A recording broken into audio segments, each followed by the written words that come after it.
O Senhor esteja com todos. Ele está no meio de nós. Proclamação do Evangelho de Jesus Cristo segundo Lucas.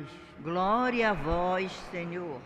Naquele tempo, Jesus estava ensinando numa sinagoga.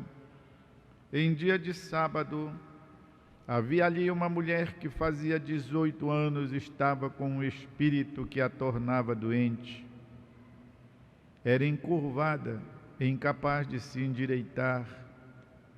Vendo-a, Jesus chamou-a e lhe disse: Mulher, estás livre da tua doença.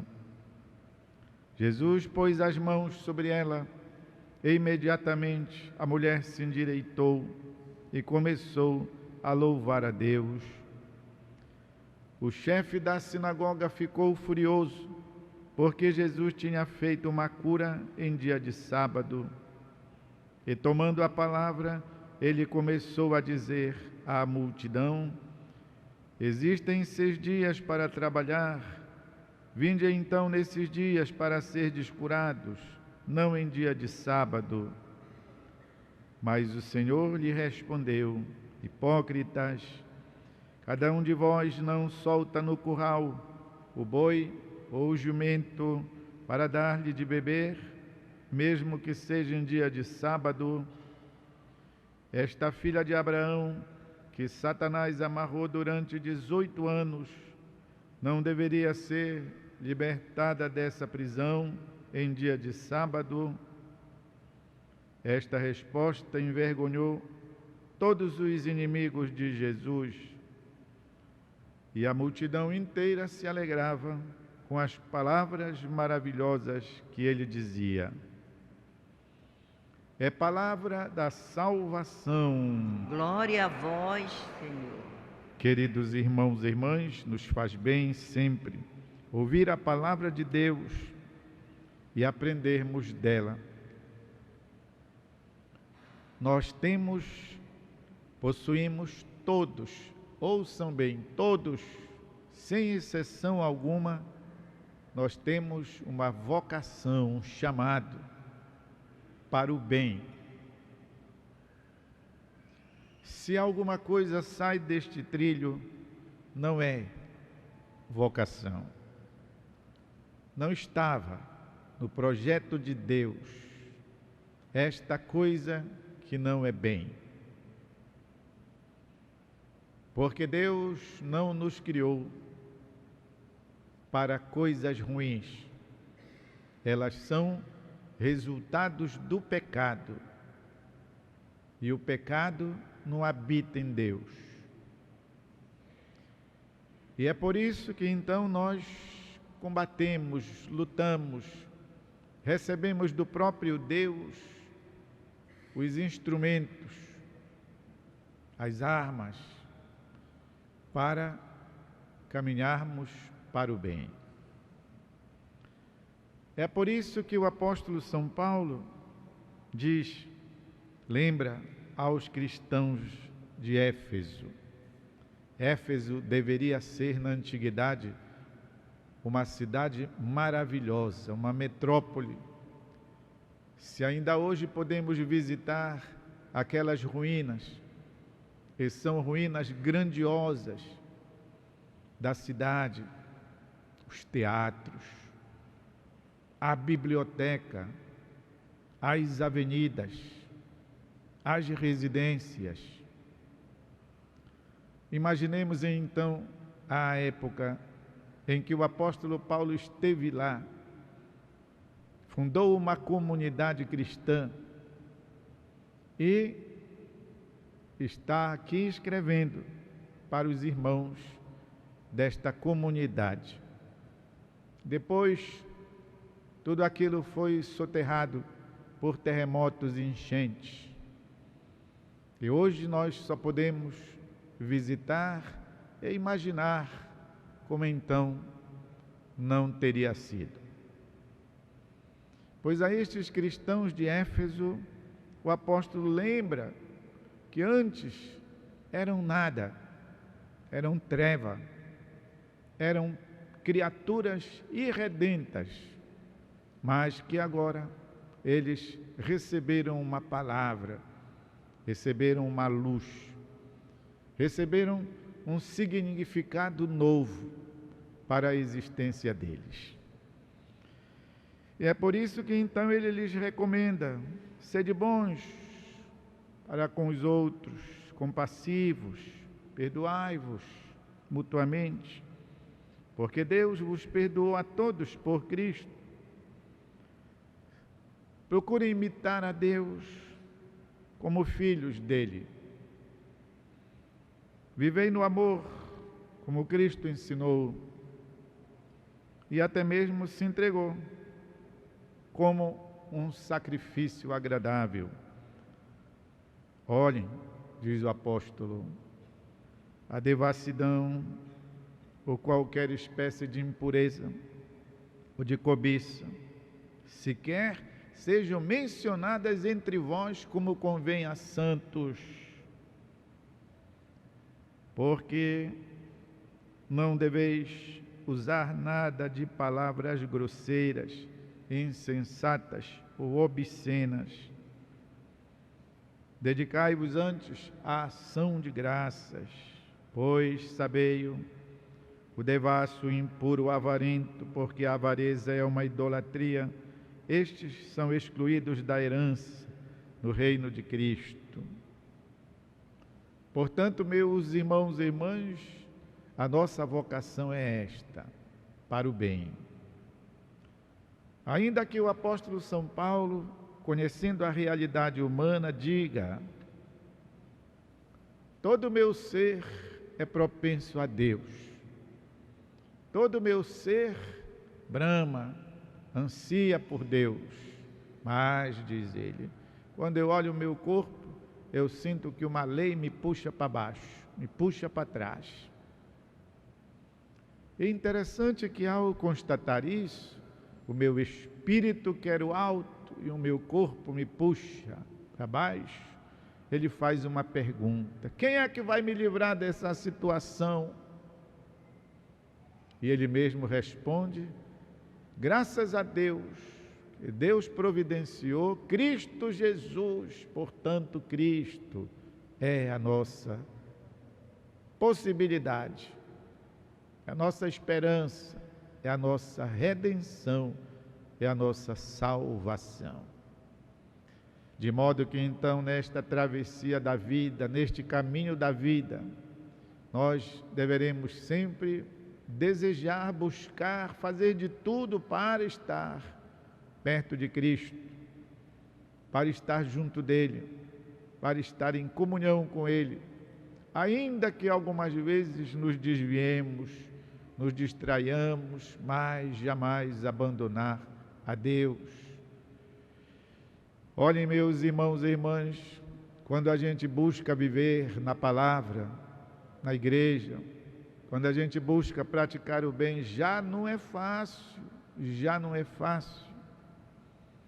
Agora imaginem se uma pessoa se distancia do bem, se distancia da palavra, se distancia de Deus. Não poderá jamais subsistir.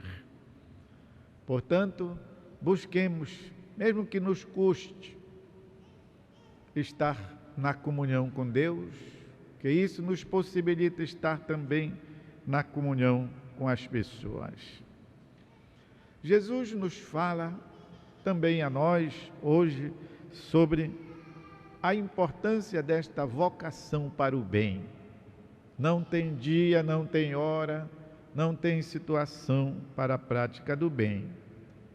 Ele fez o bem, nós sabemos, fez o bem para aqueles trabalhadores que o Senhor contratou um de manhã cedo, outro ao meio-dia, outro lá pelas 4 da tarde, pagou a todos a mesma quantia, e o que trabalhou por primeiro veio reclamar: ei, olha, eu teria direito mais do que este outro aí, trabalhou menos.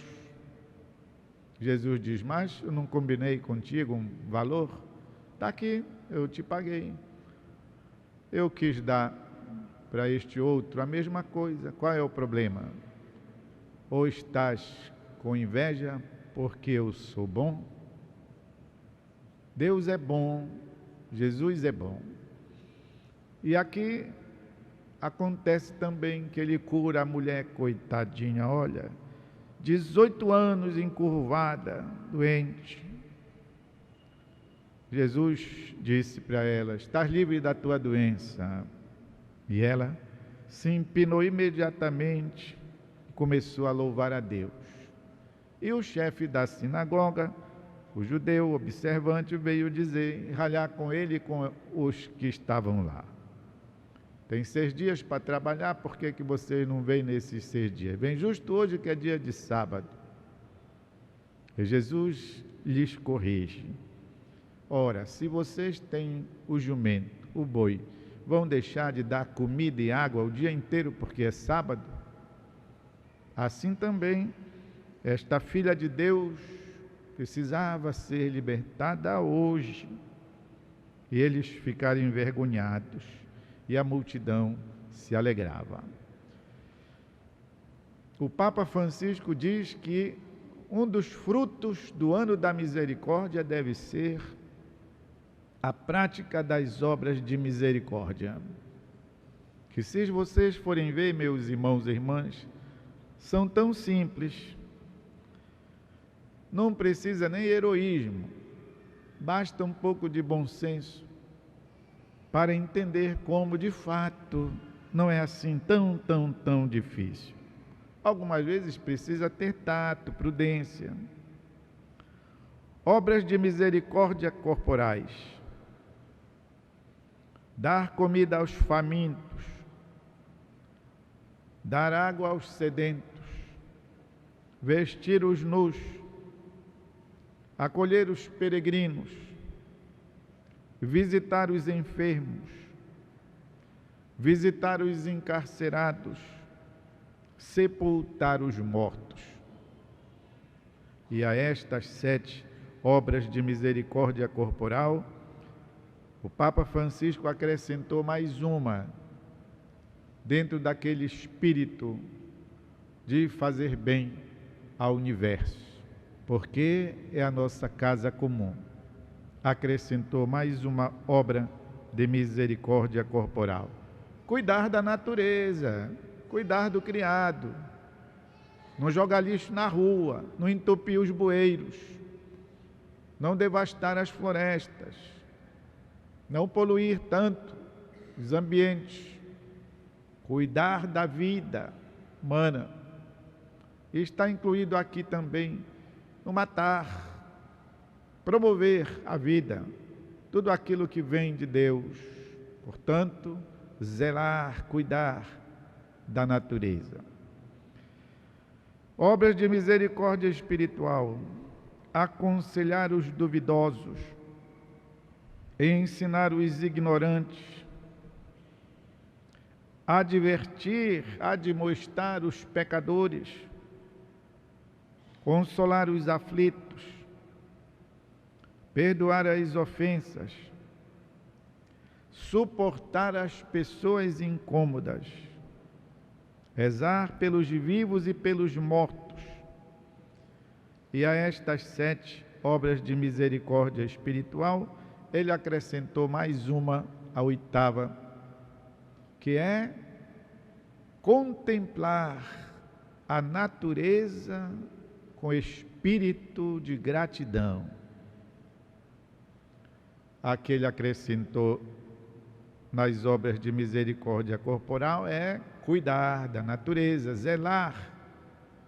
Nesta das obras de misericórdia espiritual é contemplar, orar, agradecer, se entusiasmar, se maravilhar. Poxa, que a gente não faz isso. Antes de tudo, agradecer o dom da vida. A vida é uma coisa maravilhosa, que a gente só começa a se dar conta depois que começa a perder a saúde. Aí é que a gente então vai abrir os olhos. Como é que era bom, não é isso? E o que a gente fez então, antes de perceber que era bom, Dizia um sábio, a arruinamos.